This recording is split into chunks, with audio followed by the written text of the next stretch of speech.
Entonces, bueno, bienvenidos a todos. Es un honor tenerlos acá. El día de hoy, más o menos, algunos en la madrugada, otros aquí en la noche, tendremos el eclipse lunar total en el signo de Escorpio, es justamente hoy. Eh, y bueno, qué buena manera para reunirnos, eh, entrar en contacto con un poquito más otros temas, otras clases. Entonces, esta clase la podrán volver a ver si es necesario en la plataforma de la comunidad de Astronovas, ahí también estará. Pero bueno, bienvenidos a todos. Decidimos hacer esta clase conmemorando también un día muy especial porque todas las lunas llenas en el signo de Escorpio, es decir, del mes Tauro, se celebra el Wesak, que es una fecha sagrada del budismo, y le quisimos dar ese corte occidental para hablar un poquito de una tradición filosófica antigua que es el estoicismo.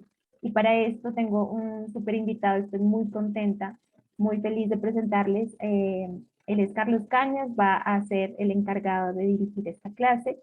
Y les cuento un poquito, Carlos fue mi primer profesor en todo este tema esotérico. Nos conocimos en una escuela de filosofía a la manera clásica. Eh, Me acuerdo mucho que fui a una conferencia sobre Egipto. Ahí nos conocimos por primera vez hace bastantes años. Y no me acuerdo hace cuántos, pero eh, bastantes. Y ahí pues me inscribí de una a un curso que él estaba dictando y desde siempre me he considerado una fan absoluta de sus clases, de su conocimiento, sabe muchísimo y él me introdujo a todo este tema de las tradiciones ancestrales, a comparación de culturas, a través de una escuela que se llama Nueva Acrópolis y que tiene sedes a nivel internacional. Entonces, bueno, estoy honrada de que Carlitos esté aquí acompañándonos. Les voy a dejar la clase con él. Podrán hacer también preguntas hacia el final de la clase. La idea es que pues podamos intercambiar, que podamos compartir entre todos. Así que bienvenidos. Y Carlos, gracias por estar aquí. Todo tuya la clase. Bienvenido. Gracias, Joana. Y bueno, qué chévere que me hayas invitado a hablar de un tema que la verdad me apasiona, que es el estoicismo. ¿Sí? Y bueno, y qué chévere contar con la presencia de las personas que están aquí escuchando esta intervención. Y Joana hablaba de una escuela de filosofía a la cual yo pertenezco. Me gustaría preguntarles una cosa antes de iniciar. ¿Han escuchado hablar de estoicismo? Qué entienden por estoicismo? No, la verdad, no, nunca había hablado bien o escuchado o profundizado en el tema del estoicismo. Cuando oye conversaciones, o lee textos y se menciona la palabra estoicismo, normalmente está asociado como con una rigurosidad filosófica, una rigurosidad de estudio. Por ejemplo, cuando dice resistió estoicamente por su vida, o estoicamente soportó los avatares que le ofreció la vida, cosas de ese estilo. Entonces, estoicismo lo entiendo por ese lado. Pues, pero lo que se me viene ahora sin haber leído ni nada, sí, como es esa figura de la persona estoica, que es fuerte como un roble, rígido como un roble ante todas las adversidades que pueda sufrir en materia filosófica, espiritual, de vida, no sé. Ok, no, muy bien, tiene que ver mucho con el estoicismo precisamente, y es lo que nos ha llegado de esta escuela que se conoce como el estoicismo, que nace en Grecia ya en una época que llaman el helenismo, ¿no? Y que por alguna razón vuelve a surgir el día de hoy. Es decir, Hoy el estoicismo es una corriente de pensamiento, es una posición filosófica, podríamos decir, que está entrando con mucha fuerza en Occidente. Cuando hablamos de Occidente, normalmente se refiere a los países de Europa, a Estados Unidos, Canadá, Finlandia, eso es lo que se conoce como el mundo occidental. Nosotros en Latinoamérica podríamos decir que somos Occidente, pero diríamos que tenemos como una concepción particular de la vida, pero obviamente muy influida por este mundo occidental. Lo que decía Camilo es cierto, es decir, nos ha llegado eso del estoicismo y eso es una de las facetas del estoicismo. Pero bueno, antes de empezar a hablar de ello, quisiera comentarles un poco cómo fue que surgió el estoicismo y por qué la importancia de las escuelas de filosofía de corte moral, o sea, escuelas de filosofía moral en el mundo actual. ¿De acuerdo? Recordemos un poco la historia. El estoicismo, digamos que surge en Grecia, pero Grecia, más o menos por allá en el siglo III antes de Cristo, ya no era la Grecia de Platón, ni la Grecia de Aristóteles, ni la Grecia de Sócrates, sino que era una Grecia que ya había perdido la búsqueda profunda de la sabiduría. Pero antes de Sócrates están los presocráticos. Entonces viene un proceso en que van cambiando las búsquedas. O sea, cuando nos acercamos a los presocráticos, que podríamos ubicarlos antes de Sócrates, precisamente por eso es que se llaman los presocráticos. Entonces estamos hablando de una serie de escuelas de pensamiento cuya finalidad fundamental fue preguntarse sobre el cosmos, preguntarse sobre el origen del universo, sobre de qué estaba constituido el universo. Ahí salen los atomistas, salen personajes como Demócrito, como Tales de Mileto y muchos otros más, pero la pregunta era una pregunta, podríamos decir una pregunta muy universal, o sea, casi que la pregunta sobre quiénes somos, quién es el ser humano, de dónde vienen. En ese momento no era que no se hiciera, pero lo importante era una búsqueda mucho más grande, lo que los antiguos llamarían los grandes misterios, ¿sí? Los grandes misterios. Y ese periodo de los presocráticos tiene una terminación como muy abrupta y por eso es que aparece un personaje como Sócrates. ¿Y por qué le hago esta reflexión? Porque la idea de la charla es tomar conciencia de la importancia de la moral, como el estoicismo, por ejemplo, que nos la trae y nos la propone, dentro del mundo actual, ¿no? Entonces, ¿qué es lo que sucede con los presocráticos? Los presocráticos terminan ese periodo y aparecen unos personajes que se llaman los sofistas. Los sofistas eran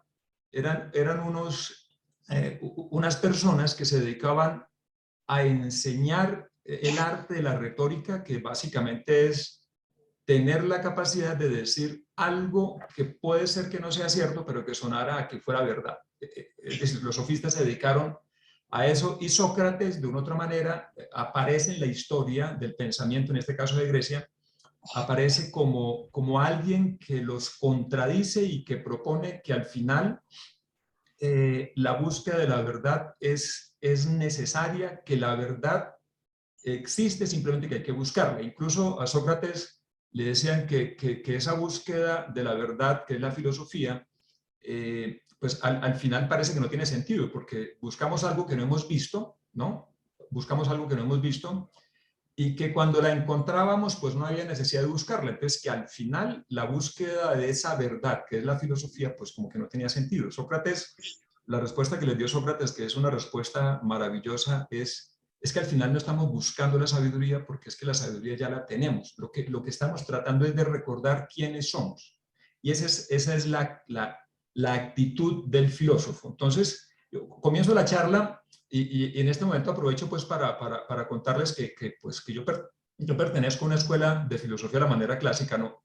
A la manera clásica, y es una escuela que entiende la filosofía en el sentido amplio del término. Cuando entendemos la filosofía en el sentido estricto del término, estaríamos hablando de que tendríamos que ir a una universidad a estudiar filosofía.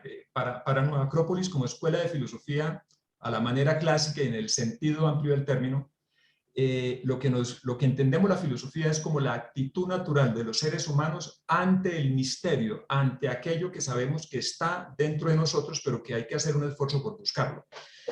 Y cuando hablamos de filosofía de la manera clásica, lo que estamos tratando no tanto es de recordar la filosofía de Grecia y de Roma, que es un poco cuando uno dice lo clásico, y como que nos vamos hacia atrás, bueno, sí, eso, lo clásico es lo grecorromano.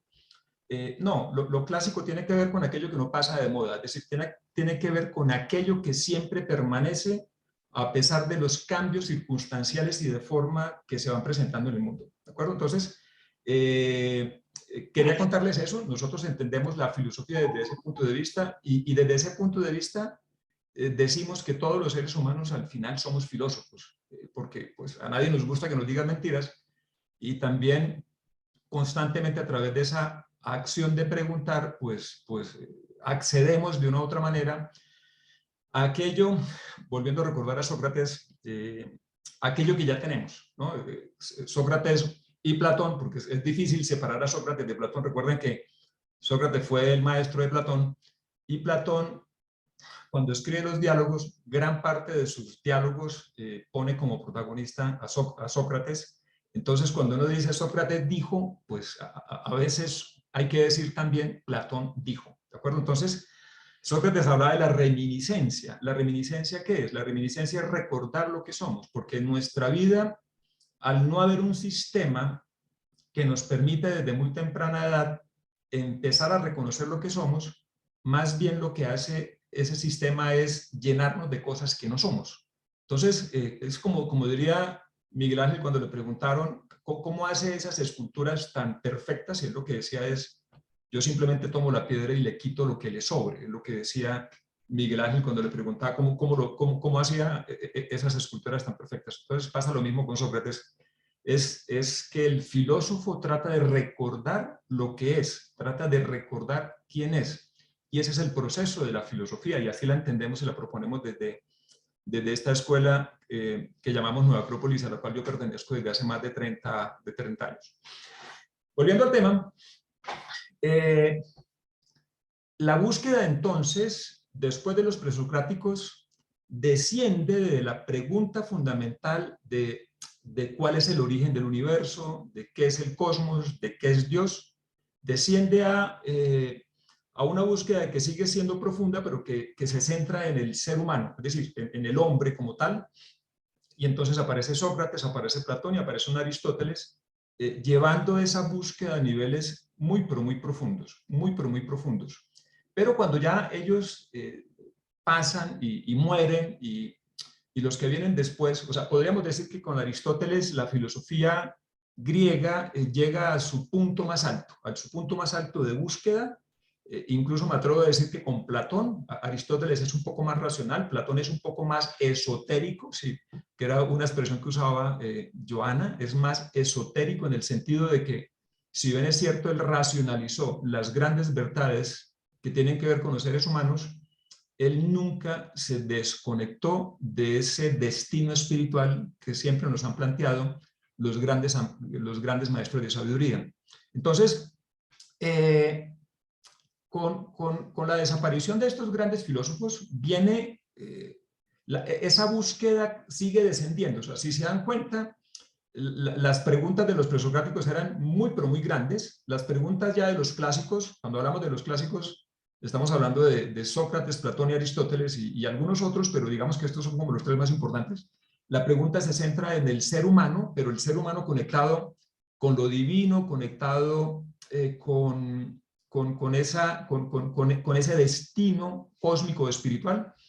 Y ya después las preguntas, cuando esa búsqueda desaparece, cuando la búsqueda de la sabiduría profunda desaparece, lo que queda es la pregunta, ¿qué hacemos para ser felices? Es decir, la pregunta es, venga, los seres humanos se desconectan de la búsqueda profunda y al final lo que nos terminamos preguntando es, ¿y cómo hago yo para en medio del día a día? Porque ya no me pregunto por un proceso evolutivo, sino me pregunto es por mi día a día. Esa pregunta entonces queda es, ¿qué hago para ser feliz? ¿Qué hago para tener una vida digna? ¿Qué hago para no dejarme llevar por la incertidumbre, no dejarme llevar por el temor de la muerte o de la enfermedad, por ejemplo, que eran preguntas fundamentales que se hizo Siddhartha Gautama, y aquí empezamos a hacer una relación entre el budismo y el estoicismo. Ahí quedaban esas preguntas. Entonces, cuando las preguntas quedan en el orden de nuestro día a día, ya estamos hablando de moral. ¿De acuerdo? Ustedes podrán preguntarse, pero entonces la moral no es espiritual.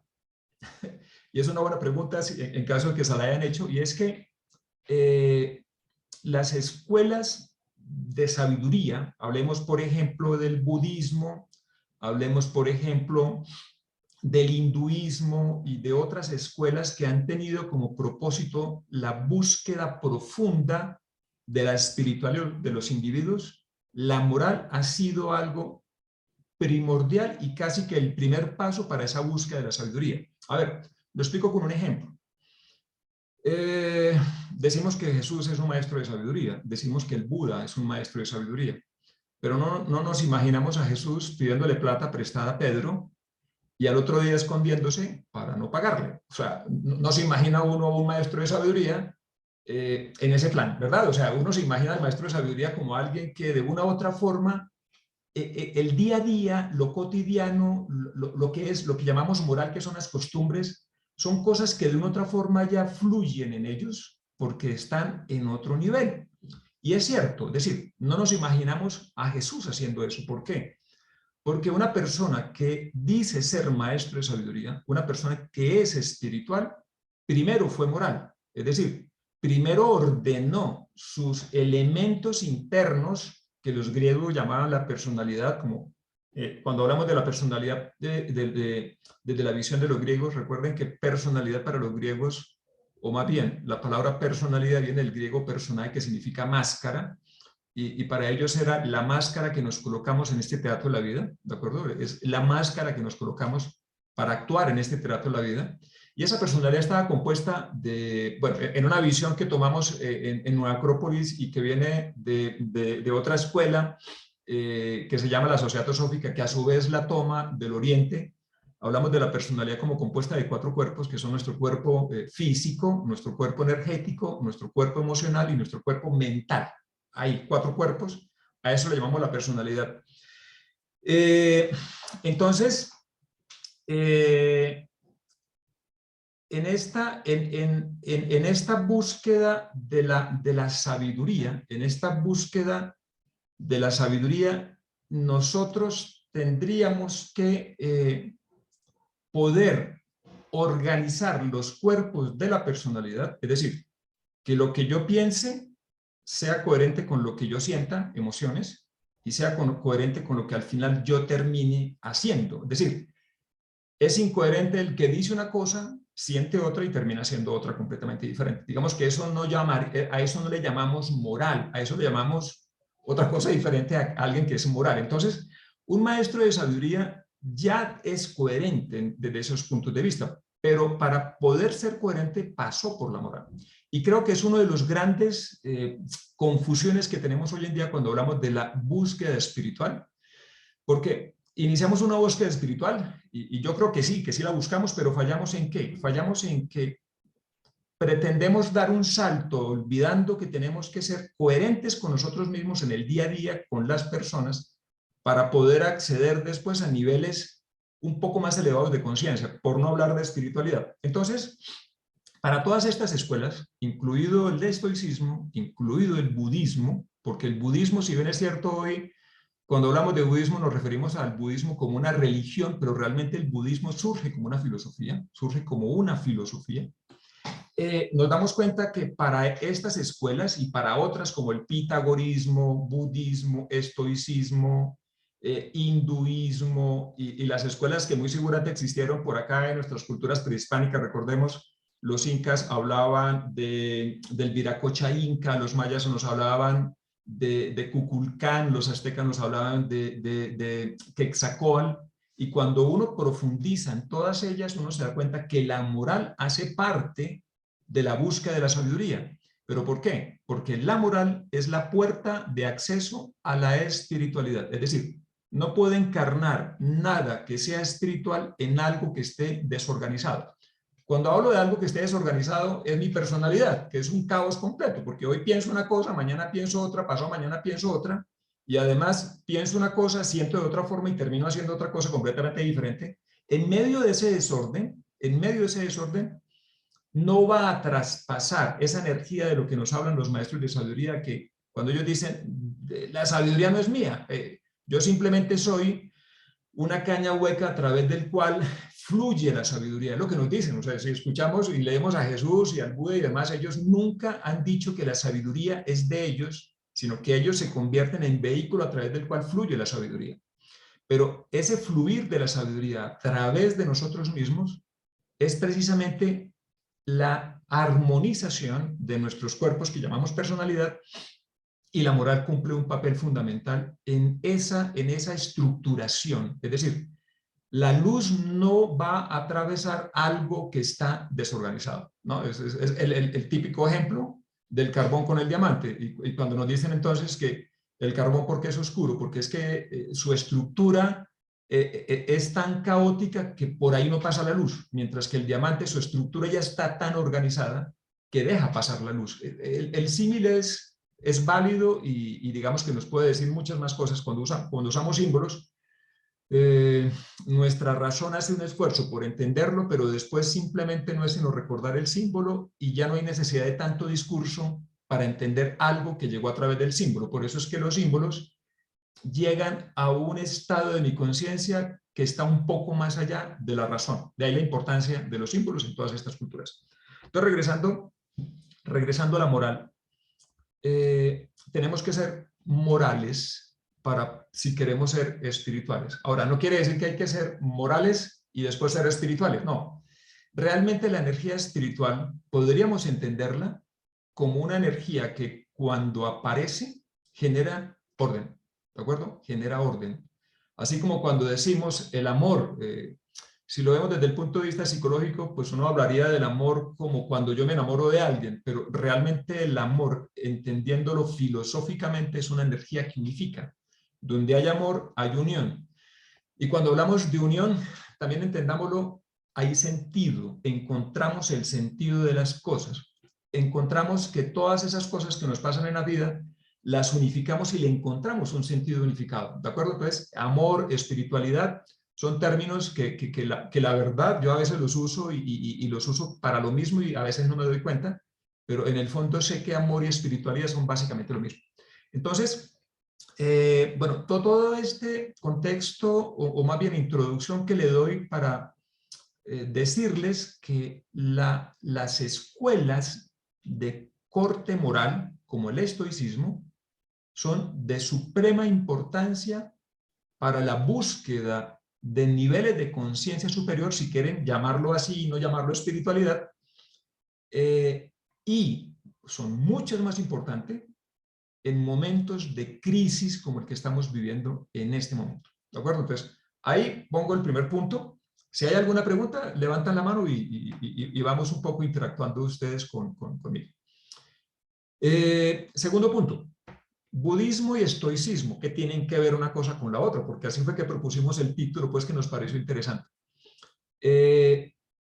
Recordemos que las escuelas como el budismo, que son escuelas que tienen un trasfondo espiritual profundo, precisamente tienen dos facetas. Una faceta mística y una faceta moral. Ahí está. Es decir, una escuela de búsqueda de la espiritualidad, como el budismo, que nos plantea la iluminación, ¿no? Porque pues, el Buda se ilumina y nos plantean el acceso al nirvana, etcétera, etcétera. Es un movimiento filosófico o es un movimiento espiritual que tiene dos facetas. La faceta mística, que es esa búsqueda de la iluminación, pero la faceta moral. La faceta moral. Entonces, cuando uno dice que alguien es budista, uno dice a todos quieren ser como el Buda. Recuerden ustedes el Buda, ¿verdad? La historia, rápidamente la historia del Buda, pues el príncipe Siddhartha Gautama, que entonces entra en crisis existencial porque no entiende el dolor y de dónde surge el dolor, y entonces se dedica a la búsqueda de la respuesta de cómo superar el dolor, y entonces encuentra las 4 nobles verdades. La primera verdad es que el dolor existe, ¿no? Pues uno diría, bueno, pues este señor se lo pasó un poco de tiempo para descubrir eso, pues todo el mundo sabe que el dolor existe, pero realmente tiene mucha más profundidad. El dolor existe porque él lo vio en la enfermedad, lo vio en la vejez y lo vio en la muerte, y él dice, el dolor siempre está con nosotros. Para nosotros por acá en Occidente eso nos parece un poco medio extraño, porque aquí sí nos han vendido una idea del absoluto, de un absoluto, por ejemplo, el día que ya no tenga problemas, cosas que nos enseñan por aquí, y nosotros nos estrellamos contra el mundo tratando de llegar al día en que no tenga problemas, el día en que no tenga tristeza, cuando realmente este mundo es un mundo, el mundo manifestado es un mundo dual, es decir, yo puedo estar alegre y a la vez estar triste. Ese es un conflicto en Occidente muy tenaz, que no entendemos que las dos cosas pueden suceder a la vez. Es decir, el yin y el yang, los chinos también lo tenían claro, entonces, o lo tienen claro. Entonces, el dolor existe, pero la segunda noble verdad del Buda es el dolor existe porque existen los apegos. Esa es mi interpretación. ¿Pero los apegos a qué? Apegos a aquellas cosas que están destinadas a desaparecer. O sea, el mensaje del Buda, ¿cuál es? Entre más tú te apegues a aquello que por su naturaleza está destinado a desaparecer, más vas a sentir dolor. Por ejemplo, apegarme a mi cuerpo, apegarme a mi juventud, y cuando empiezo a ver canas y empiezo a ver arrugas en mi cuerpo, comienzo a hacer 1000 cosas pues para no, para en el espejo por lo menos sentir que la arruga ya desapareció, y ya sabemos cómo nos puede quedar la cara después de inyectarnos un poco de cosas. Entre más nos apeguemos a las cosas que están destinadas a desaparecer, más dolor sentiremos. Es lo que nos dice el budismo, ¿no? Es lo que nos dice el budismo. Y la tercera noble verdad es que para eliminar el dolor hay que eliminar los apegos. Entonces, y la cuarta noble verdad es el noble óptuple sendero, bueno, que digamos que en otra charla podríamos profundizar, porque hay mucha información por la web. Joanita en algún momento también les podría contar. Nos hablan del noble óptuple sendero, que son 8 prácticas que el Buda nos recomienda. Recuerdo algunas como el recto pensamiento, los rectos medios de vida, las rectas intenciones, y hay 2 muy importantes que son la recta atención y la recta concentración, porque al final el budismo lo que nos está diciendo es que la gran cantidad de problemas en los que nos metemos es porque perdemos la atención sobre lo que pensamos, sentimos y terminamos haciendo. Y por eso es que nos habla de la recta atención y la recta concentración. Entonces, en el budismo hay una búsqueda mística, es decir, hay budistas que quieren ser como el Buda, hay budistas que practican el budismo con el propósito fundamental de iluminarse, pero hay budistas, que creo que son la mayoría, que no pretenden iluminarse, sino pretenden ser felices siguiendo los preceptos del budismo. Ahí está la faceta moral. Es decir, hay muchos budistas que lo que quieren es ser felices. Pero es que, ¿por qué no te iluminas? Es que eso es como difícil, eso hay que hacer mucho desprendimiento. No, yo practico el budismo, el noble octuple sendero, y ese noble octuple sendero, la verdad, cuando yo lo practico, yo me doy cuenta que mi vida se facilita, que afronto los problemas de otra manera. Ahí está la faceta moral, ¿de acuerdo? Esa faceta moral del budismo es muy parecida al estoicismo. Por eso es que cuando hablamos que el estoicismo es el budismo de Occidente, es porque hay un parecido entre el estoicismo y la faceta moral del budismo. Y por alguna particular razón, yo no llamaría extraña razón, en este momento histórico de la humanidad, el budismo ha sido de las corrientes del Oriente que más fuertemente ha entrado en el Occidente. Y el estoicismo, ustedes pueden averiguarlo por la web, se hablan de escuelas del neoestoicismo, en donde está entrando con tanta fuerza. ¿Y por qué? ¿Por qué entra con tanta fuerza el estoicismo en el mundo occidental? Porque precisamente las escuelas de filosofía moral aparecen cuando hay crisis en la búsqueda de la sabiduría. Aparecen cuando los seres humanos nos desconectamos de los principios universales, del origen al cual todos permanecemos. Cuando eso sucede, aparecen las escuelas moralistas. Porque, a ver, y les pongo un símil entre lo que sucedió en el Imperio Romano. Recuerden un poco la historia del estoicismo. Después de Sócrates vienen una serie de escuelas de corte moral, y aparece por allá algunos filósofos en la Grecia ya helenística, es decir, la Grecia, el helenismo aparece ya cuando Alejandro Magno aparece en el escenario, que eso es en el siglo III antes de Cristo, y después de Alejandro Magno viene ya el Imperio Romano, ¿de acuerdo? El Imperio Romano. Entonces, siglo III después de Cristo, empieza a desarrollarse el estoicismo, después el estoicismo pasa al Imperio Romano. Recuerden que ahí hay una transferencia de conocimiento. Grecia lega su sabiduría al Imperio Romano, los romanos toman la sabiduría griega y la convierten en su estilo romano, que es muy práctico. Se dice que el Imperio Romano fue un imperio de ingenieros, y va avanzando y se vuelve fuerte el estoicismo en el Imperio Romano, más o menos podríamos decir desde el siglo III hasta el siglo II después de Cristo, con filósofos tan importantes como Epícteto, Séneca y Marco Aurelio, que son cuando se habla de estoicismo, normalmente se mencionan a esos tres, pero hay otros igualmente importantes, pero es que estos fueron muy famosos y además en tres condiciones completamente diferentes. A ver, Epícteto nace esclavo.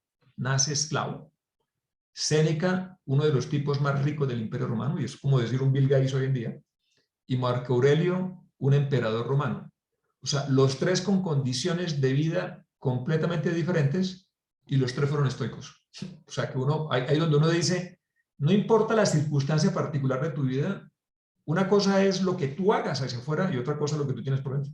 Claro, lo que yo hago hacia afuera es un reflejo de lo que tengo hacia adentro. A lo que me refiero es que la circunstancia particular, el karma que tengo no me impide ser lo que soy, ¿no? No un poco como decía Ortega y Gasset, nosotros, yo y mis circunstancias, es decir, dependiendo de las circunstancias por las que yo esté pasando, pues yo soy.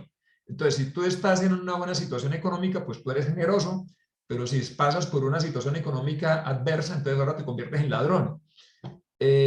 No, seguiría siendo yo, pero con una circunstancia externa que hay que gestionar.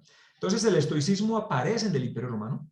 Y mire usted, aparece en un momento en el que el Imperio Romano empieza a dejar de ser Imperio Romano. O sea, desafortunadamente la historia es un poco morbosa, porque cuando hablamos de Roma nos acordamos de Calígula y de Nerón quemando la ciudad y haciendo un poco de barbaridades, pero nos olvidamos de otra gran cantidad de aportes que nos hacen esta cultura romana. Pero ahí notamos algo, mire, notamos en el Imperio Romano, en su decadencia, algo que es muy similar a lo que nos está pasando hoy en día, y es lo siguiente, y es que llega un momento en el Imperio Romano donde no se creía en nada. Ahora, ¿en qué creían antes?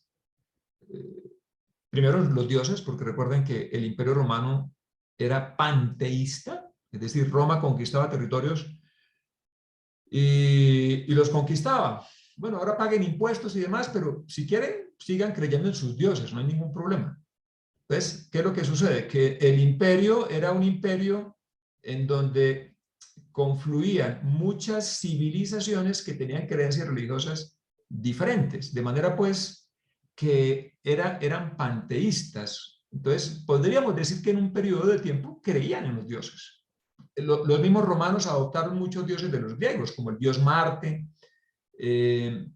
la Venus romana y demás, que la Venus es la Afrodita, ¿verdad? Marte es el Ares griego, y así adoptan una serie de dioses. Entonces los romanos tenían sus propias divinidades. Entonces durante un tiempo creyeron en los dioses. Después creyeron en los filósofos. Entonces para ellos los filósofos eran muy importantes, pero llega un momento de crisis en lo que no creían en nada. O sea, no creían en los dioses, no creían en los filósofos, y el cristianismo era apenas un movimiento casi sectario que incluso atacaban los mismos romanos. Es decir, no era todavía una opción de búsqueda espiritual. Es decir, en pocas palabras llega un momento en el que se quedan sin algo profundo a lo cual sujetarse. Yo no sé si estén de acuerdo conmigo, pero podríamos decir que el mundo actual es algo parecido. O sea, empezamos a no creer ya en nada. Incluso los que son racionalistas, que en el siglo pasado podrían creer en los científicos, que uno decía, los científicos son los que al final definen y me dan la respuesta objetiva con respecto a algún problema.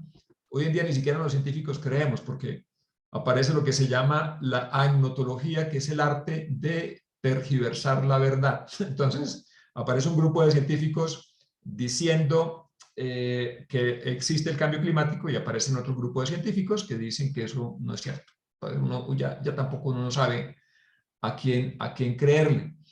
Entonces, cuando aparecen esos momentos de incertidumbre, vuelvo e insisto, aparecen escuelas como el estoicismo. Por eso es que hoy casi que podríamos decir que nos desconectamos. O sea, cuando hablo de que nos desconectamos es una búsqueda en serio, porque uno diría, pero Carlos, yo entro a la web, entro a Amazon o a cualquier librería y encuentro muchos libros de espiritualidad. Ojo, o sea, sí, hay muchos libros de espiritualidad, pero accedemos a ellos desde un punto de vista muy intelectual. Y creemos porque que entendemos algunos conceptos, somos espirituales. Y el tema es que cuando vienen y nos cobran el arriendo, se nos olvida todo lo que hemos leído y nos convertimos en unas completas fieras.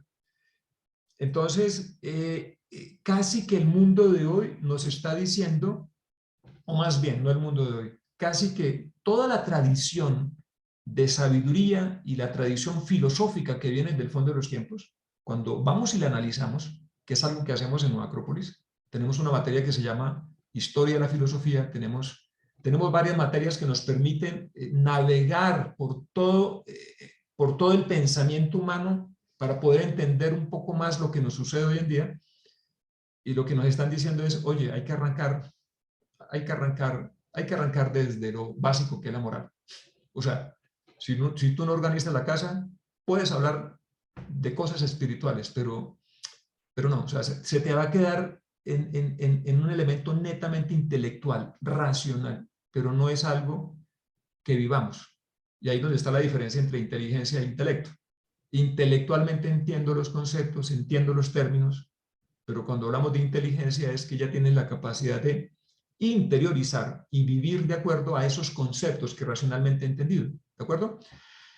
Por eso es que el budismo me habla de la intuición. Cuando uno habla de del Buddhi, de la iluminación del Buda, o más bien la iluminación de Siddhartha Gautama, que lo lleva a convertirse de un hombre común y corriente, entre comillas, porque pues era un tipo con mucha conciencia, lo convierte en un iluminado. ¿Qué es un iluminado? De acuerdo a las tradiciones del Oriente, un iluminado es aquel que accede a la sabiduría sin necesidad de razonarla. ¿Nos parece extraño? Accede a la sabiduría sin necesidad de tanta argumentación, sin necesidad de tanto discurso, la tiene allí clara. Por eso el tema de los símbolos es tan importante, regresar a lo simbólico. Por eso de alguna forma pensaría yo de una manera, no sé, creo yo, y si no están de acuerdo conmigo, está bien, creo yo de una manera inconsciente, nos tatuamos tanto el cuerpo colocándonos un poco de símbolos que a veces ni siquiera entendemos. O sea, nos los ponemos en nuestro cuerpo simplemente porque de pronto se ven de moda, pero en el fondo es muy seguramente una fuerza interior que no entendemos, que me lleva a buscar el símbolo, porque sabemos que a través sabemos interiormente, pero no lo hemos hecho conscientemente, que a través del símbolo puedo volver a conectarnos con cosas. Pero bueno, ese sería otro tema también de otra charla. Entonces, sí, debemos empezar entonces desde nuevo, desde las bases, de preguntarme quién soy, de tratar de ser coherente en mi día a día, que eso ya de por sí es todo un ejercicio que nos requiere de mucha atención, es decir, hoy a las 5 de la tarde nos vemos y a las 5 de la tarde nos vemos. No es a las 5:30 ni a las 7 de la noche, no, es a las 5 de la tarde. Y si no puedo llegar a las 5 de la tarde, pues póngame un WhatsApp, pero aparezca a las 5 de la tarde. Y si definitivamente no puedes, pues no hay problema, mañana me lo explicas, pero es tratar de cumplir con mi palabra, es tratar de ser coherente, es tratar de ser solidario. Bueno, listo, he hablado mucho del estoicismo y no les he dicho que plantea el estoicismo, pero bueno, no, de por sí, que ya les estoy diciendo casi lo principal, el estoicismo como una escuela moral que nos invita a conectarnos con nosotros mismos y vivir de una vida que es coherente. Ya les muestro algunos pensamientos de estos estoicos que son tan importantes pues para para ver la propuesta que hacen ellos. Entonces, ahí está la importancia de la moral en nuestro mundo de hoy, ahí está la importancia de que volvamos a ser coherentes poco a poco. A veces también el mundo, este mundo que hoy vivimos de espectáculo, porque recuerda que está acelerado en los tiempos, o sea, los tiempos los tenemos acelerados, el mundo es un espectáculo completo. ¿Qué es un espectáculo? Un espectáculo es que pasamos de un momento a otro, pero son momentos que requieren mucha atención hacia afuera, no atención hacia adentro, ¿no? Atención hacia afuera, y pasamos de un evento a otro en días. O sea, hoy sucede no sé qué cosa de algún candidato presidencial y mañana pasa no sé en dónde. Es decir, vivimos en un mundo de espectáculo. Ese mundo de espectáculo es un mundo que está acelerado. Además que todo el tema de la información digital ha sido un resultado de esta aceleración de los tiempos. Las cosas están sucediendo con una rapidez mucho más grande que antes. Entonces, en este mundo lo que me invitan es, para un segundo, sé coherente con lo que haces en el día a día, trata de ser moral. Uno dice, no, ¿cómo así me estás diciendo? Trata de profundizar un poco más. Ahora, si ya lo eres, ahora dale otro enfoque. Esa coherencia en el día a día te va a poder dar la capacidad de acceder a otro nivel de conciencia. Porque para mí el nivel de conciencia o evolución de la conciencia es capacidad de integrar cosas. Cuando uno tiene más conciencia, es que puede integrar más cosas de lo que me sucede afuera y me sucede adentro. Al punto de que un maestro de sabiduría, yo me imagino que podía entender todo lo que sucedía a su alrededor. ¿Por qué? Porque tenía una conciencia tan grande que todo lo que pasaba a su alrededor cabía dentro de su entendimiento. Y por eso podía entender tan fácilmente el corazón de las personas. Y por eso se nos dice que cuando un maestro de sabiduría te habla el corazón, es muy difícil decirle que no, porque te habla directo a tu corazón. Es decir, te quita todos los velos que tenemos para que cuando alguien nos habla simplemente ponemos nuestros argumentos en contra y es como una especie de barrera, ¿verdad? Pero parece que con un maestro de sabiduría la cosa es a otro precio. Pero bueno. Entonces, ahí está. Ahora voy a mostrarles algunas frases de la escuela estoica, y mostrarles también su doctrina estoica, y nos vamos a dar cuenta que se parece mucho al budismo, pero claro, los estoicos querían vivir, o sea, era la práctica de la virtud, que también es muy importante, que ahora que lo vea, profundizo un poco más sobre la práctica de la virtud, que es lo mismo de vivir una vida moral. O tiene que ver una cosa con la otra, y que al final nos lleva a la felicidad. Entonces, regálenme un segundo, yo comparto la pantalla. ¿Dónde está esa presentación? Por acá. Por favor, me confirman si la están viendo. Sí, perfecto. Ok, entonces, filosofía moral, ya ahondé un poco en eso, necesidad de la práctica de la virtud, necesidad de la práctica de la virtud. Ahora, para los estoicos, para Platón, para todos estos maestros, la virtud no era una palabra, la virtud de la templanza no era un término, para ellos realmente era una fuente de energía, incluso muchas de estas virtudes estaban asociadas con divinidades. ¿Qué son las divinidades en las culturas antiguas? Porque nos equivocamos cuando decimos es que creían en muchos dioses. No, para las culturas antiguas una divinidad era una fuerza de la naturaleza. Es decir, para ellos,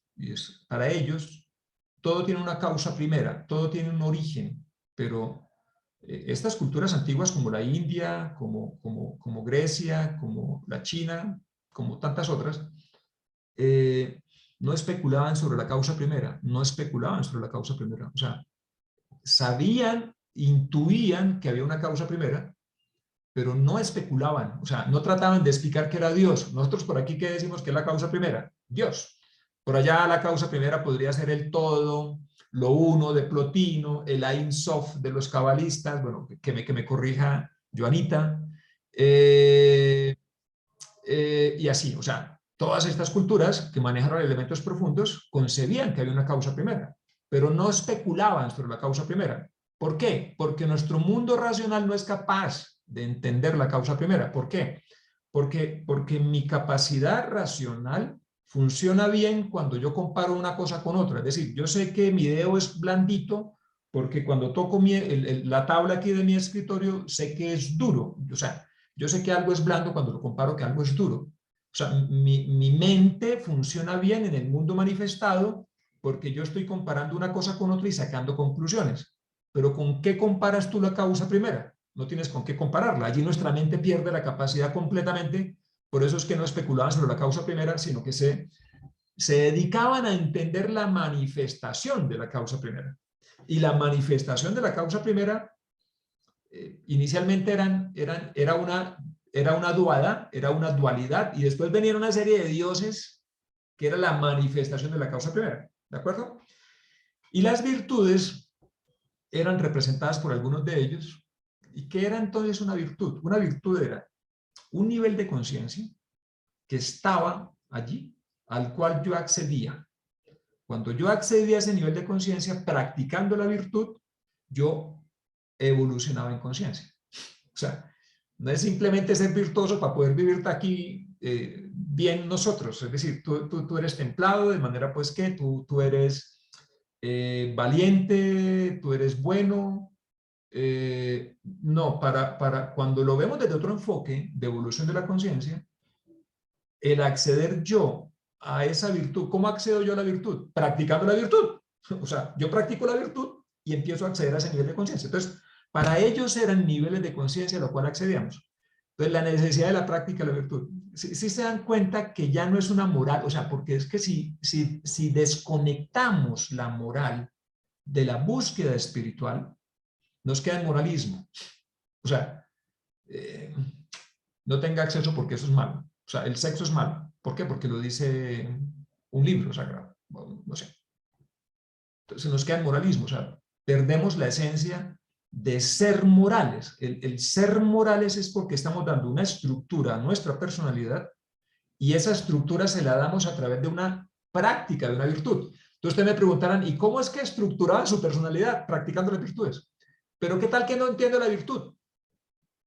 Tú te conectas con la virtud desde el punto de vista racional y en algún momento la conexión ya no va a ser racional, ya va a ser intuitiva.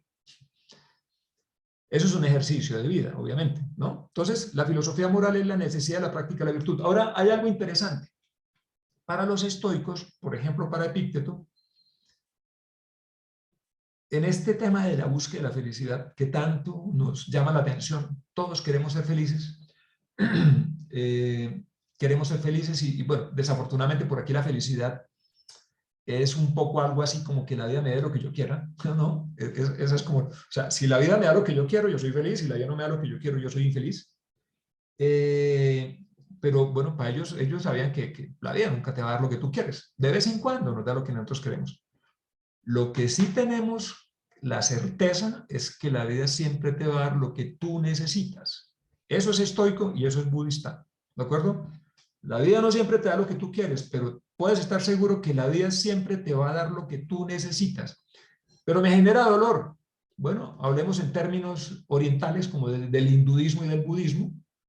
El dolor es vehículo de conciencia, lo que nos dicen ellos, no es ninguna desgracia, el dolor es vehículo de conciencia. La única manera a veces en nuestras vidas, bueno, no sé si la palabra desafortunada la verdad quepa, pero así es la vida, la única manera de tomar conciencia cuando se nos olvidan las cosas es que nos llegue un poco de dolor.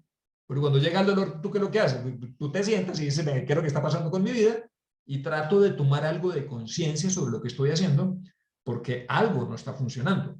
Entonces, la práctica, la virtud, ellos decían, practica la virtud y no te preocupes por la felicidad. Practica la virtud, que la felicidad sigue a la práctica de la virtud. O sea, en pocas palabras, no busques la felicidad, más bien busca la práctica de la virtud. ¿Ok? Ese es uno de los planteamientos que ellos nos hacen. Todas las filosofías morales parten de la decadencia de la sabiduría, ya se los había dicho, cuando nos desconectamos de la... A ver, ustedes me dirán, pero a ver, ¿en qué momento hemos estado conectados, Carlos? Pues mire, cuando estudiamos la historia, nos damos cuenta que han habido civilizaciones como la egipcia, como la griega, como la romana, como la hindú, en donde en algunos momentos de su historia han logrado plasmar valores espirituales en su día a día. Por ejemplo, nos hablan de los egipcios. Los egipcios, para ellos la moral era un resultado de la certeza de lo sagrado.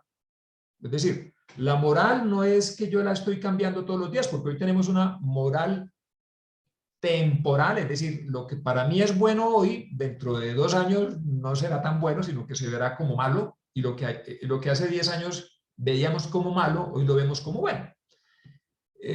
La moral para ellos era el resultado de la certeza de lo sagrado, al punto entonces, si yo veo el Nilo, y para mí el Nilo es la expresión física, formal, de algo que es sagrado, ¿cuál relación yo establezco con el río Nilo? De respeto, de acercamiento, incluso ritual. Pero si yo me desconecto de que el río es algo sagrado y de que el río es un ser sagrado o un ser divino, pues yo lo contamino. No hay ningún problema. Es decir, yo hago un poco esa visión antropocentrista que viene de la Edad Media, en donde nos sentimos el centro del universo y todo lo que está alrededor de nosotros es para nuestra utilidad. Eso, o sea, eso todavía genera, es decir, todavía creemos mucho en eso. O sea, nosotros somos la mayor expresión de perfección que hay en el universo, por lo tanto, todo lo que existe en el universo está a nuestra disposición, y eso es equivocado. Porque cada ser que existe en el universo, esto es estoico y esto también es budista, tiene un proceso de evolución. Tiene un dharma, como lo llamarían los budistas en el oriente, y tiene un karma. Nuestra Tierra es un ser vivo que está en un proceso de evolución. Tiene un dharma, un sentido de vida, y tiene un karma. Entonces, yo no voy a tratar de no talar árboles y de cuidar los ríos, no solamente porque qué agua voy a beber, porque sigue siendo un tema egoísta, sino que voy a asumir una relación de respeto con la Madre Tierra, que en días pasados celebramos en Macrópolis el Día Internacional de la Madre Tierra. No sé si se enteraron, el 22 de abril. Yo dirijo la fundación de Macrópolis en Armenia, aunque yo vivo en Bogotá, pero viajo a Armenia seguido, y tenemos allá el bosque Acrópolis, que lo sembramos de árboles frutales, y bueno, allá celebramos el Día Internacional de la Madre Tierra. Entonces, yo establezco una relación de respeto con la Madre Tierra, no porque o sea, ¿qué agua van a beber mis hijos o mis nietos? Eso está bien, pero sigue siendo egoísta. No, la relación de respeto con la Madre Tierra es porque es un ser vivo, porque está en un proceso de evolución, porque de una u otra forma me ha prestado su hábitat para poder tener mi proceso de evolución, y por lo tanto debo respetar. Entonces, ahí está. Nos desconectamos de la sabiduría, nos desconectamos, incluso hoy en día se cuestiona, y esto sí se los dejo como pregunta porque sería un tema que por aquí duraríamos toda la noche. ¿Existe la verdad? Hoy en día se cuestiona eso. Hoy en día se cuestiona que tengamos un origen divino. Hoy en día se cuestiona eso porque hoy hablan de la libertad absoluta. Es decir, la libertad... cuando se habla de libertad, hablamos de libertad absoluta y de libertad normada. La libertad normada es que es una libertad en donde somos libres en la medida en que cumplamos ciertas cosas. Si yo me identifico con un origen divino, y yo digo que lo divino, por ejemplo, como lo diría Platón, lo divino representa los arquetipos de lo justo, lo bueno, lo verdadero y lo bello, mis acciones del día a día deberían acercarse, como diría Platón, a lo justo. O sea, ¿Platón qué diría? Que cada acción que ejecutes se acerque a lo justo, lo bueno, lo bello y lo verdadero. Entonces, digamos que no hay una libertad absoluta, porque yo debería comportarme como ese origen al cual estoy tratando de regresar, y en la medida en que yo me parezca a ese origen al cual trato de regresar, tengo más posibilidades de regresar. ¿De acuerdo? O sea, si bien es cierto, tengo la posibilidad, entre comillas, de hacer lo que me venga en gana, moralmente no lo debería hacer, sino que debería enfocar mis energías a hacer aquellas cosas que me acerquen a ese ideal que yo tengo, como que son las características de lo divino. Entonces, mire usted que no tendría una libertad absoluta, pero cuando tú te desconectas del origen divino, tú no tienes que parecerte a nada. Entonces, ahí ya empieza a aparecer el concepto de libertad absoluta, donde yo me puedo conceder lo que yo quiera. Y pierdo esa conexión, esos arquetipos, esos modelos celestes y divinos que me permiten dirigirme a un punto, ¿de acuerdo? Bueno, y aquí lo que dice, notamos una extraña semejanza entre los ideales y necesidades del hombre del mundo actual, para quien los valores también van desapareciendo poco a poco, ya lo habíamos comentado, dejándolo en el más cruel desamparo espiritual y sin que nada venga a sustituir la carencia ni restañar la herida provocada por la ausencia moral. Pues no sé, si a ustedes no se les parece esto a lo que vivimos. Ahora, no nos rasgamos la vestidura, los filósofos no se rasgan las vestiduras. Los filósofos entendemos lo que pasa y nos preguntamos ¿y qué hay que hacer? Doctrina estoica. Ya para ir cerrando, habíamos dicho con Joana que una hora estaría bien, ¿sí? Entonces, doctrina estoica dice que tras la máxima pluralización de la materia, todo vuelve a reabsorberse sus principios previos. O sea, lo que los estoicos nos proponían es que todo vuelve al origen, todo vuelve al principio, hasta que todo lo existente retorna al principio original, ¿no? En la filosofía oriental, por ejemplo, en el hinduismo, lo que nos plantean es que nosotros por aquí, las creencias que hay en el mundo occidental, dicen que Dios hizo las cosas de la nada. O sea, existía la nada y Dios dice hágase las cosas. En el Oriente no es así. En el Oriente siempre han existido las cosas. Es mucho más complejo de entender, porque nuestra mente racional nos dice, ¿dónde inició? Oye, ¿usted cuándo nació? No, para ellos siempre las cosas han existido. Lo que sucede es que cuando Brahma expira, aparece un ciclo que se llaman los Manvantaras, y cuando Brahma inspira, aparecen ciclos que se llaman los Pralayas. Es decir, son ciclos de manifestación y de inmanifestación, pero no de creación de cosas, porque ya todo existe. ¿Desde cuándo? Pues que nuestra mente racional no lo logra entender.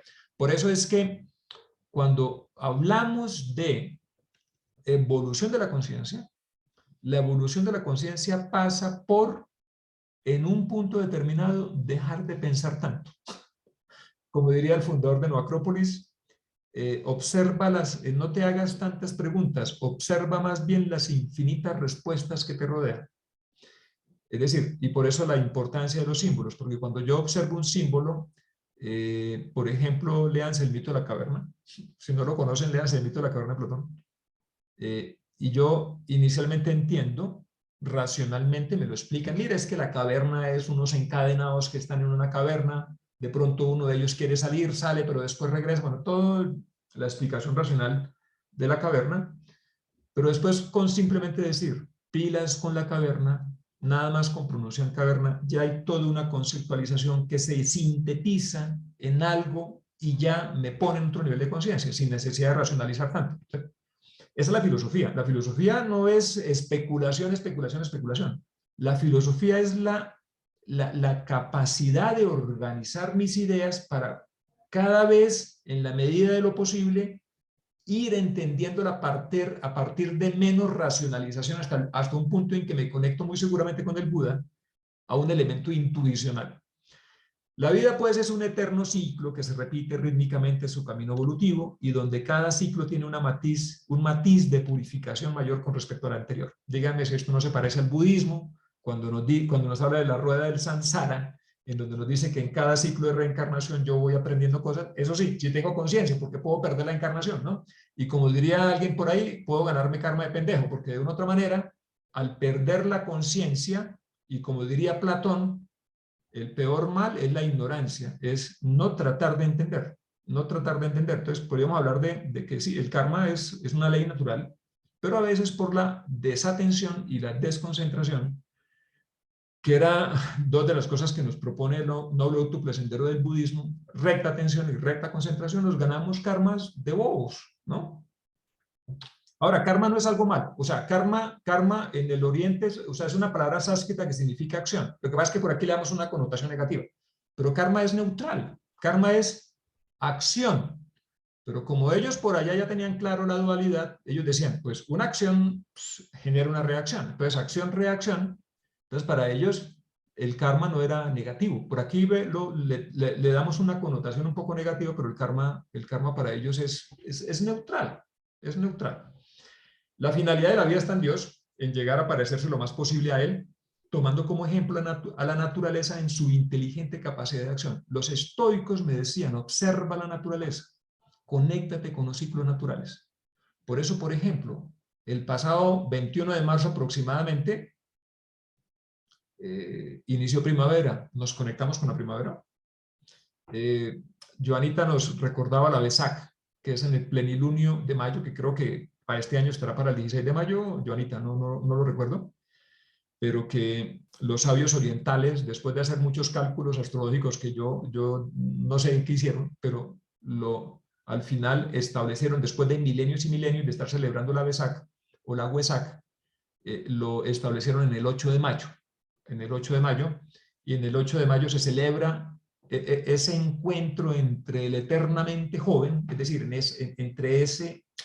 entre esa causa primera con los maestros de sabiduría, que dicen que son 3 representantes de, de la sabiduría, y que este eternamente joven pregunta, ¿ya la humanidad está preparada para desprenderse de lo material? Y le responden, no, todavía no está preparada. Y entonces el eternamente joven dice, bueno, esperemos entonces un año más y nos vemos el próximo año. Entonces, el 8 de mayo, lo que se recuerda es la unión de los seres humanos con los maestros de sabiduría, porque miren ustedes, incluso hasta allí nos hemos desconectado, o sea, ni siquiera intelectualmente. Cuando hablo intelectualmente es que uno dice, oiga, los leí y sé que existen maestros de sabiduría. O sea, a veces ni sabemos quiénes son los maestros de sabiduría. O sea, si ni siquiera desde el punto de vista intelectual yo conozco que es un maestro de sabiduría, y un poco racionalizando, yo encuentro sentido que existan los maestros de sabiduría. Y a otro nivel de conciencia, yo ya no solamente entiendo que es un maestro, encuentro lógico que existan, sino que además comienzo a vivir una relación con los maestros de sabiduría. Entonces, pues no pasa nada. Es decir, si no estoy conectado con los maestros de sabiduría, pues no va a pasar nada tampoco, porque pues, o sea, estoy casi huérfano en esta vida. El mal, lo que los hombres consideran al mal, no es más que una falta de conocimiento que provoca como reacción el conocimiento justo, aunque sea a través del dolor. Muy parecido a lo que nos plantean en el Oriente el hinduismo y el budismo. El hombre vence sus propias pasiones en la medida en que las conoce. Es decir, en la medida en que me conozco a mí mismo, yo comienzo a vencer las pasiones. Bueno, todo esto se podría dar muchas más explicaciones, pero ya en el cierre de la charla, pues digamos que lo voy a dejar así, además que creo que los textos hablan por sí solos. El hombre sabio, armonizado, libre, el hombre virtuoso, una palabra, es también un hombre feliz. Una vez más vemos cómo la felicidad está estrechamente relacionada con la práctica de la virtud y con la conciencia del deber. Deber es una cosa, obligación es otra cosa. El deber es un acto voluntario. Un acto voluntario. Todo acto voluntario es un acto consciente. Todo acto consciente genera más voluntad. El deber se desarrolla a través de la disciplina. Por eso en el Oriente se hablan de escuelas de discipulado, que son las mismas escuelas de misterios, escuelas esotéricas. ¿De acuerdo? Cuando yo me disciplino, genero más poder. Es decir, la única forma de generar esa fuerza interior es a través del cumplimiento del deber. Pero para yo poder cumplir el deber, primero tengo que reflexionar. Porque hacer una acción sin haberla reflexionado antes no es una acción voluntaria, es una acción que sale del mundo emocional, lo hago porque los demás lo hacen. Entonces, pues si la mayoría de las personas hacen esto, pues debe ser que es bueno, entonces yo lo hago, pero no reflexiono sobre cuál es mi decisión. La libertad es el poder uniformar la voluntad humana con la necesidad divina. Mire usted, por eso es que los estoicos nos decían algo, Epícteto nos decía que a los seres humanos nos pasan 2 tipos de cosas, las que dependen de nosotros y las que no dependen de nosotros. Epícteto decía, si te preocupas mucho por lo que depende de los demás, ¿qué depende de los demás? Lo que los demás piensen, sientan y hagan, serás esclavo de los demás. Pero si te ocupas de lo que tú piensas, sientas y hagas, serás libre. Es decir, lo que nos estaba diciendo Epícteto es, preocúpate por las cosas que dependen de ti, no te preocupes por las cosas que no dependen de ti, porque tú no puedes hacer nada al respecto, ¿no? Y me dice que la libertad es cuando yo primero entiendo que lo que me pasa en mi vida es porque yo debo pasar por allí para aprender algo. Y ellos dicen que la libertad entonces sería en aceptar lo que me pase, no conformarme, que es diferente, sino en ver que lo que me está pasando yo lo debo vivir y entonces lo vivo de una forma consciente. Y cuando lo vivo de una forma consciente, yo aprendo y tomo experiencia. La experiencia, la cantidad de experiencia que tomemos de nuestras situaciones es directamente proporcional al resentimiento con el que salga. Es decir, inversamente proporcional, perdón. Entre más resentimiento tú salgas de una situación, por ejemplo, de pareja, menos experiencia tuvo. Entre menos resentimiento, o sea, entre más liberado de emociones negativas yo salga de una situación particular, más experiencia he tomado. Es libre quien libremente obedece a lo que necesariamente sucede. Bueno, o sea, con todo esto nos podemos conflictuar, ¿no? Esto es lo que proponen los estoicos.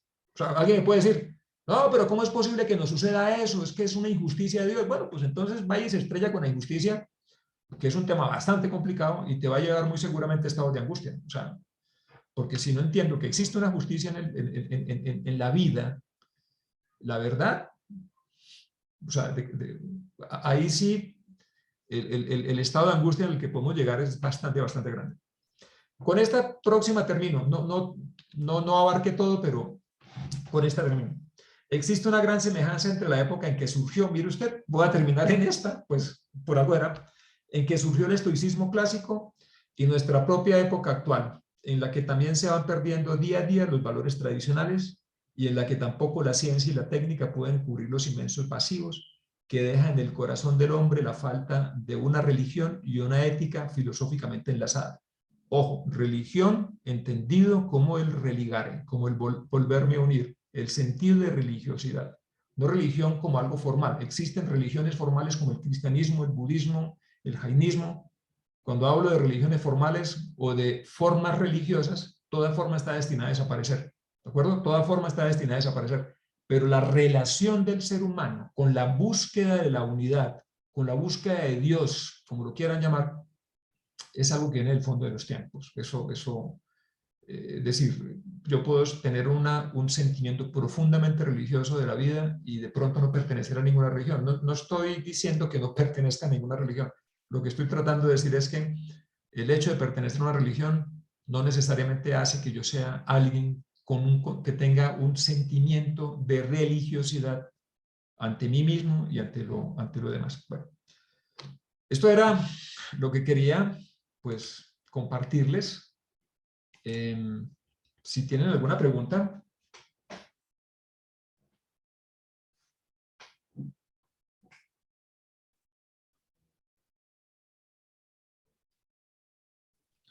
Yo sí tengo una pregunta.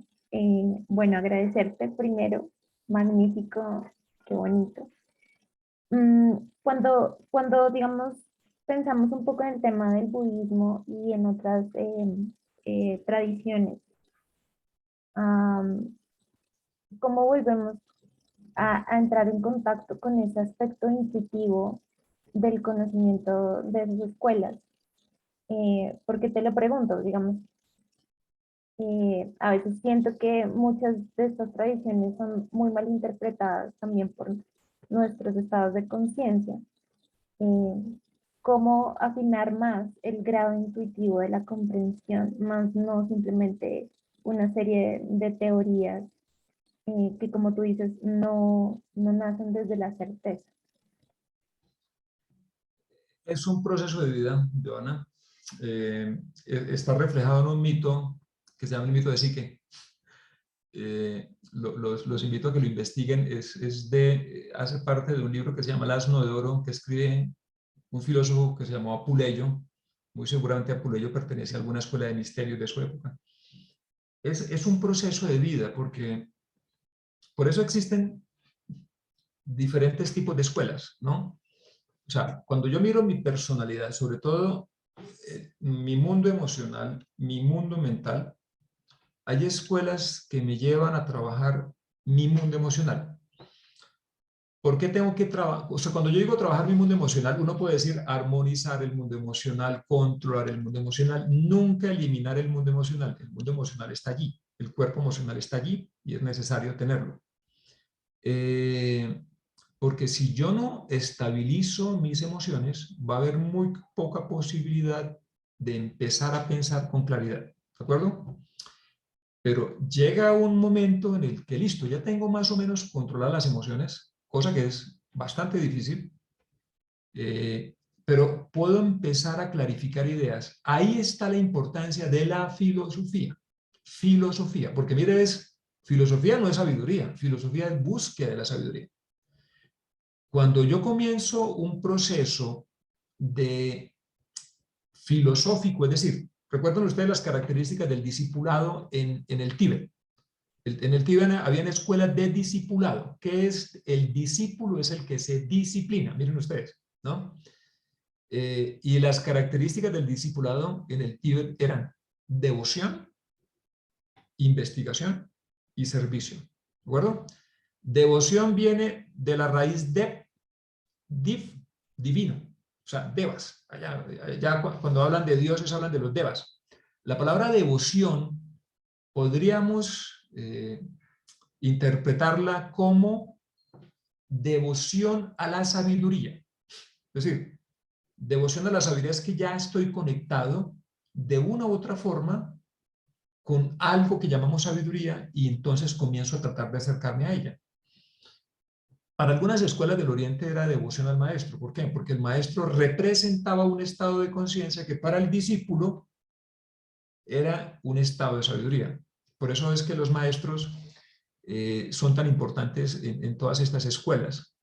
Claro, tenemos chascos con maestros, ¿no? O sea, pero digamos que el maestro viene siendo para el discípulo un estado de, o sea, el maestro representa un estado de conciencia al cual el discípulo quiere acceder y se convierte en los maestros de sabiduría, en los seres del futuro. O sea, miren ustedes, Jesús existió hace 2000 y pico de años y hace 2000 y pico de años existió una persona que hoy todavía es un modelo a seguir. Entonces díganme ustedes si cuando aparece el maestro de sabiduría no es el hombre o la mujer o el ser humano del futuro.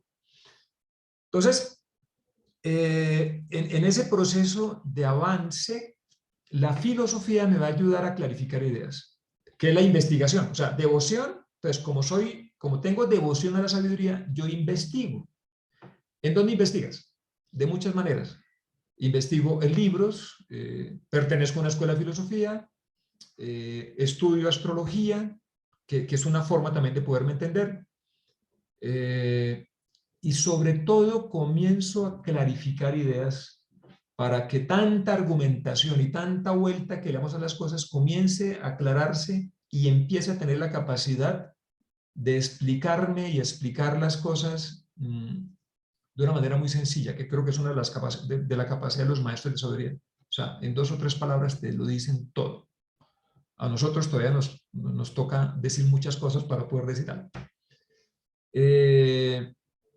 Entonces, cuando comienzas a trabajar tu mundo mental, a educar tu mente, llega un momento en el que tu mente comienza a quietarte. Claro, en el Oriente hay todas unas técnicas de meditación, de contemplación. Bueno, diríamos que el proceso es concentración, meditación, contemplación, que me ayudan a controlar la mente. O sea, en lo que sí se han puesto de acuerdo muchos maestros de sabiduría es que en el reto del ser humano hoy es nuestro control mental. Por eso H.P. Blavatsky en La voz del silencio dice: destruye discípulo el destructor, la mente es el gran destructor de lo real. Si yo no logro armonizar mi mente, no hay posibilidades. Entonces, la filosofía me ayuda a eso y llega un momento en el que mi mundo racional tiene ideas tan claras que ya incluso a través de los símbolos comienza a acceder a otro nivel. ¿Qué nivel es ese? El nivel intuicional, que era lo que llamaban los antiguos en el Oriente la inteligencia, que es la que al final te lleva a un estado de intuición. Los místicos cristianos en la Edad Media que hablaban de raptos teofánicos, es decir, momentos en los que se conectaban con una verdad. El rollo, digo, ¿cuál era? Después de que regresaban de ese estado, era explicar en palabras racionales lo que habían, la conexión a nivel intuitivo. Ese ha sido el problema, o más bien el reto de los maestros de sabiduría. Entonces, yo me imagino al Buda, me lo imagino, es decir, en lo que yo me puedo imaginar, porque no soy iluminado, me imagino al Buda iluminándose y teniendo un contacto directo con la sabiduría, y ahora tener que descender y contarle ese cuento a los seres humanos en palabras racionales, ¿no? Entonces, por eso es que entonces usaban la parábola, la metáfora, etc. Y allá está. Entonces, esa es la conexión. Pero existe un proceso que está en el mito de Psique. Se los dejo como tareas.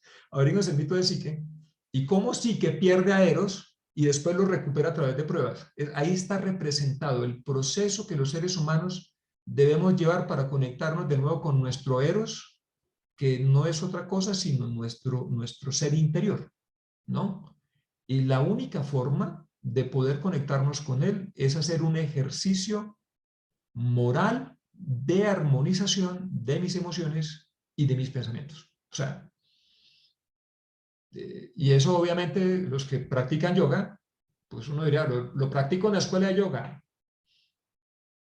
No, recuerden que en el Bhagavad Gita una de las grandes enseñanzas que le propuso Krishna a Arjuna fue el karma yoga. O sea, lo que practicamos en lo que llamamos una escuela de yoga es lo que se conoce como un hatha yoga.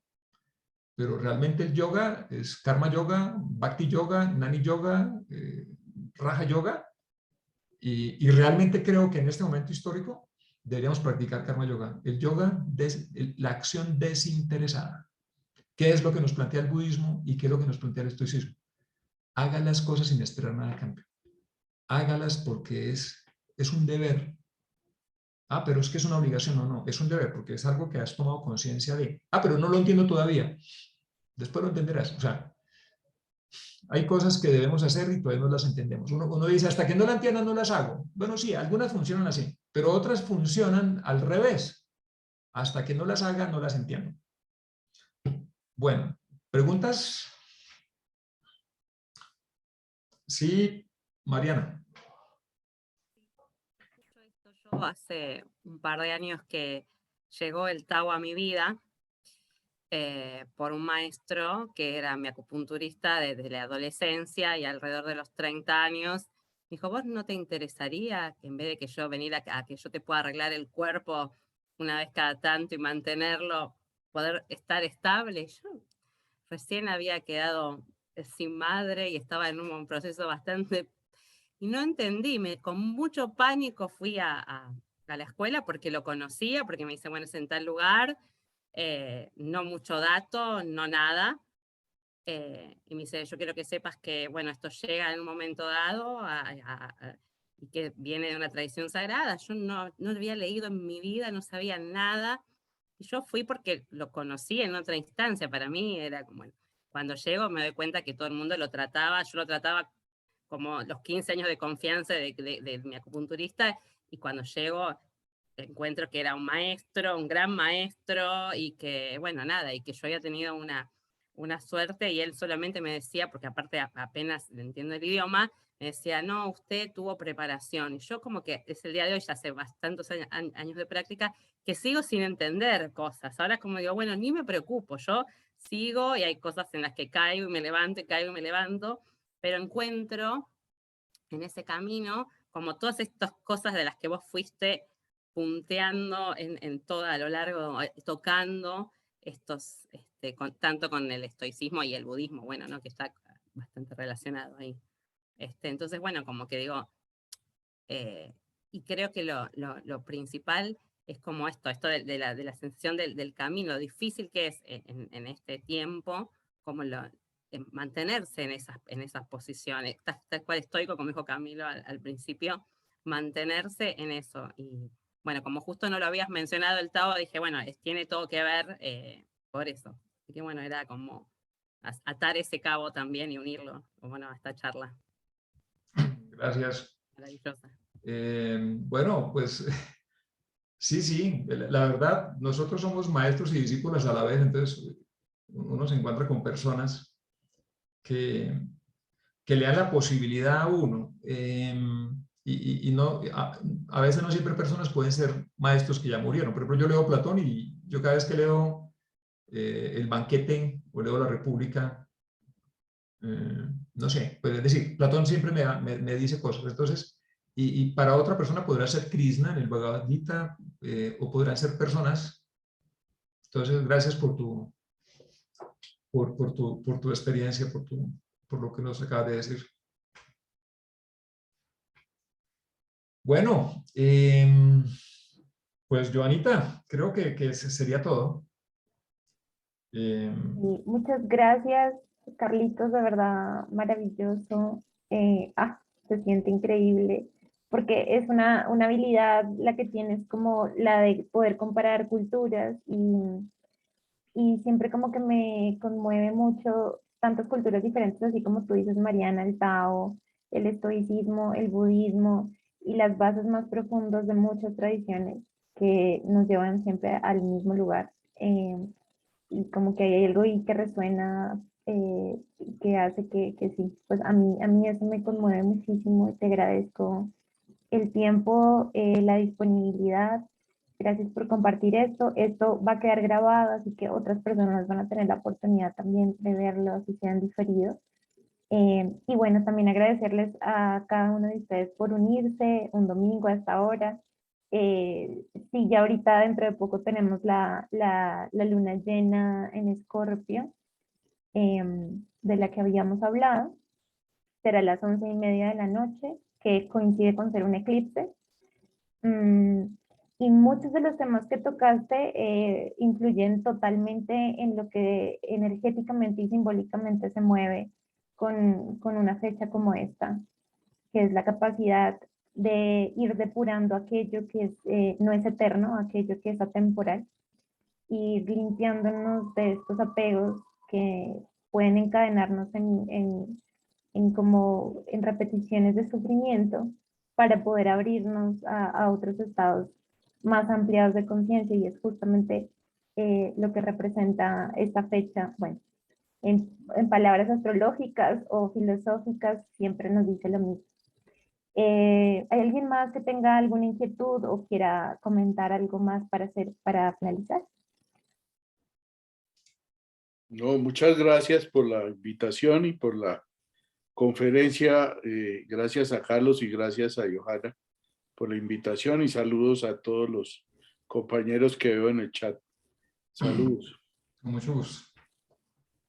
Bueno, muchas gracias, chicos, a todos por unirse. Qué rico volverlos a ver. Esa es la idea, que podamos seguir unidos y sintonizados para seguir aprendiendo más cositas. Y bueno, creo que Carlitos hizo una primera clase que se puede desprender en muchas clases más. Así que bueno, espero que podamos volvernos a ver. Claro que sí. Bueno, qué bueno haber estado con ustedes. La verdad que pues, entre más uno habla, también uno más aprende. Entonces, bueno, espero haberles despertado un poco la vena de, yo sé que la tienen, porque si no, no estarían acá. La vena de la búsqueda, esa actitud filosófica de seguir buscando. Leonita, muchas gracias, y muchas gracias a todos por haber estado. A ti, muchas gracias. Igualmente, gracias. Gracias, Felicidad Joana. verlos. Maravillosa. Un abrazo, cuídense mucho, feliz noche. Muchas gracias, hasta luego. Hasta luego. Chao.